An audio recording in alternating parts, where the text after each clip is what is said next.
deemed the author. But as you now know, to win on this theory, you need to exercise very tight control over the activities of your assistants, and Snyder's level of supervision of Reed didn't come close. So this wouldn't work. Second, CCNV might have admitted that Reed was an independent contractor, but asserted that the sculpture was a work for hire because it had been commissioned by CCNV. But this strategy wouldn't work for two independent reasons. First, you'll notice that sculpture is not among the 9 types of works that can become works for hire through this path. Second, in any event, the parties had not agreed in writing that the sculpture would be a work for hire. Thus, CCNV was doubly blocked. The upshot is that CCNV's only plausible theory was that Reed had been an employee, not an independent contractor. If CCNV could classify Reed as an employee, it could win under Path 1 because the sculpture was surely within the scope of his employment. The hard part was to show that he had been an employee. The trial court agreed with CCNV on this crucial point, but the Court of Appeals and eventually the Supreme Court did not. In the course of rejecting CCNV's position, Justice Marshall, writing for the Supreme Court, announced a new, or at least a clarified, test for determining when a person should be considered an employee. It's distilled on this slide. I'll read the key passage in the court's opinion. In determining whether a hired party is an employee under the general common law of agency, we consider the hiring party's right to control the manner and means by which the product is accomplished. Among the other factors relevant to this inquiry are the skill required, the source of the instrumentalities and tools, the location of the work, the duration of the relationship between the parties, whether the hiring party has the right to assign additional projects to the hired party, the extent of the hired party's discretion over when and how long to work, the method of payment, the hired party's role in hiring and paying assistants, whether the work is part of the regular business of the hiring party, whether the hiring party is in business, the provision of employee benefits, and the tax treatment of the hired party. No one of these factors is determinative." Close quote. The Supreme Court then applied this multi-factor test to the facts of the case. All but one of these variables, it concluded, tilted in favor of Reed. Here again is Justice Marshall's language. Quote, "True, CCNV members directed enough of Reed's work to ensure that he produced a sculpture that met their specifications. But the extent of control the hiring party exercises over the details of the product is not dispositive. Indeed, all the other circumstances weigh heavily against finding an employment relationship. Reed is a sculptor, a skilled occupation. Reed supplied his own tools. He worked in his own studio in Baltimore, making daily supervision of his activities from Washington practically impossible. Reed was retained for less than 2 months, a relatively short period of time. During and after this time, CCNV had no right to assign additional projects to Reed. Apart from the deadline for completing the sculpture, Reed had absolute freedom to decide when and how long to work. CCNV paid Reed $15,000, a sum dependent upon completion of a specific job, a method by which independent contractors are often compensated. Reed had total discretion in hiring and paying assistants. Creating sculpture was hardly regular business for CCNV. Indeed, CCNV is not a business at all.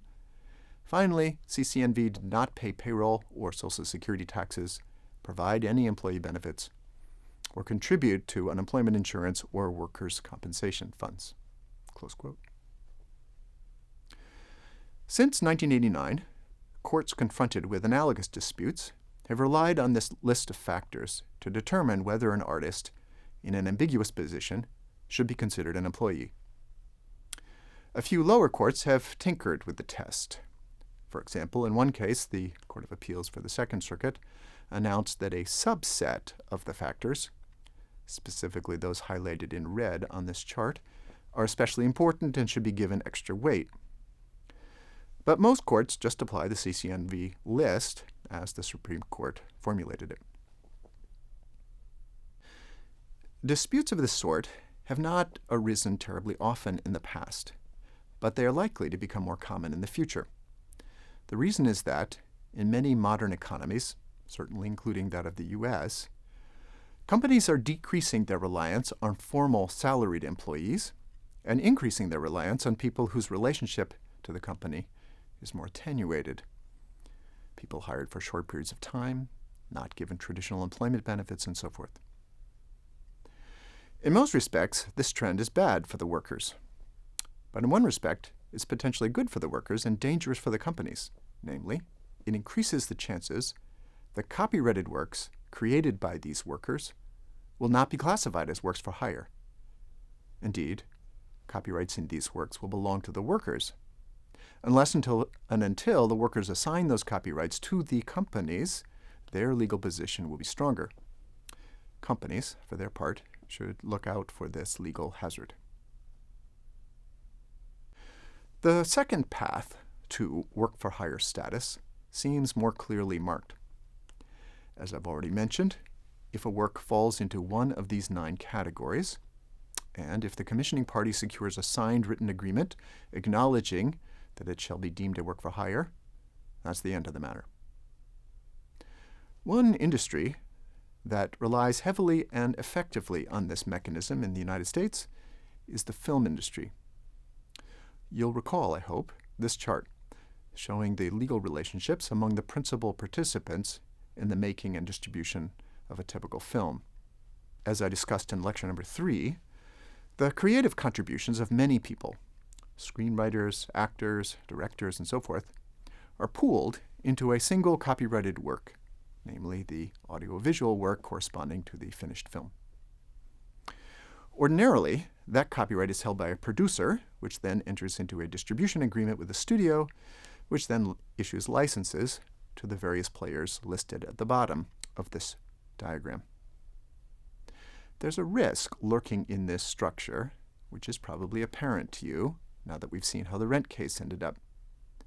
The risk is that some of the contributors to the film, listed at the top of the diagram, might argue, plausibly, that they own the copyrights in the separate things they contributed to the final product, and thus that the theaters, TV stations, and so forth, shown at the bottom of the diagram, can't publicly perform the film, in other words, the film containing their copyrighted works, without getting separate licenses from them.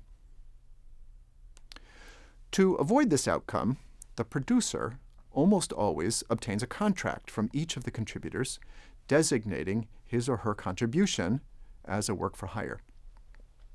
The result? The producer owns the copyrights in those contributions from their inception. The legal provision that makes all this possible, and now indeed routine, is shown on the chart. Notice that one of the 9 categories of works for which signed work-for-hire agreements are effective consists of, quote, a part of a motion picture or other audiovisual work. Another industry that purports to rely on work-for-hire agreements is the recording industry. You'll also recall this slide, I hope. It outlines the legal relationships among the principal participants in the making and marketing of a musical composition and an associated sound recording. You'll recall from lecture number 3 that the composer acquires the copyright in the composition, typically assigns that copyright to a music publisher, who then issues licenses to many licensees, collecting fees from all of them, which the publisher then shares with the composer. The place in this complex industry where work-for-hire agreements become relevant is the relationship between the performer, who makes a recording of the composition, and the record company. This relationship appears in the bottom right of the diagram. You'll recall that, since 1972, the recording has given rise to a second, separate copyright in the sound recording. Who does that second copyright belong to? If the performer were an employee of the record company, the copyright would of course belong to the record company for the reasons we've just reviewed. But that's rare. Nowadays, record companies rarely employ performers. Rather, the performers are independent contractors. That means that presumptively, the performer acquires the copyright. The record company, though, doesn't want to leave the copyright in the hands of the performer. Typically, the record company wants to control all aspects of the marketing of the recording and wants to collect all of the fees. The cleanest way for the record company to achieve that is to hold the copyright. As a result, as the chart indicates, virtually all recording contracts provide that the performer assigns his or her copyright to the record company. From the standpoint of the record companies, that's pretty good, but not ideal. The reason it's not ideal is that, in the United States, an assignment of a copyright is not permanent. As we'll see in lecture number 6, the assignor holds a non-waivable right to terminate the assignment after a prescribed interval of time. How exactly that termination right works we'll discuss next week. For the time being, the key fact is that, as I say, it's non-waivable. The result is that even if, in the recording contract, the performer purports to surrender his or her right to terminate the assignment at a future date, that surrender is ineffective. The record companies, for obvious reasons, don't want the performers to hold this power of termination. The record companies want to hold the copyrights in the recordings permanently. How could they do so? By ensuring that the recordings are classified as works for hire. The large majority of record contracts purport to do just that. In addition to the provisions assigning the performer's copyrights to the record companies, those contracts contain provisions indicating that the recordings generated pursuant to the contract constitute works for hire, and thus that the copyrights in them belong to the record company from their inception. If effective, these provisions would trump the performer's termination rights. The problem, from the standpoint of the record companies, is that it's far from clear that these provisions, these contractual provisions, are indeed effective. Recall that signed work-for-hire agreements entered into by independent contractors are valid only if the works to which they pertain fall into this list. Sound recordings, as you'll notice, don't appear in this list. Now, the lawyers for the record companies contend that the game is not up. Specifically, they argue that the individual songs recorded as parts of the albums or CDs generated under these contracts constitute, quote, contributions to collective works, and thus qualify under the first item in the list. But even the record company lawyers realize that that argument is shaky. Some copyright scholars have testified on their behalf when the issue has been presented to Congress, while others equally strongly disagree. Aware of the precariousness of their position on this issue, the record companies sought to strengthen it. Through shrewd lobbying, they were able to slip into a seemingly unrelated 1999 statute what was called a, quote, technical amendment, close quote, that added sound recordings to the list on your screen prospectively. Representatives of the musicians were not consulted when this change was made. When they learned of the change, there was, as you might expect, an explosion.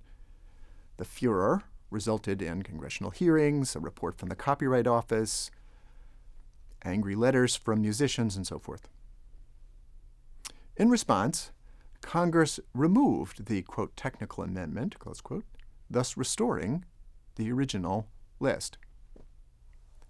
The record company lobbyists were able to secure only one concession, an agreement that the repeal should not be construed as a rejection of their original shaky characterization of sound recordings as works for hire because they might be considered contributions to a collective work.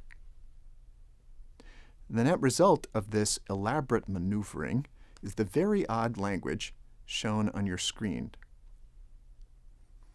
as you can see, the current state of affairs is as if the technical amendment, the 1999 technical amendment, never happened.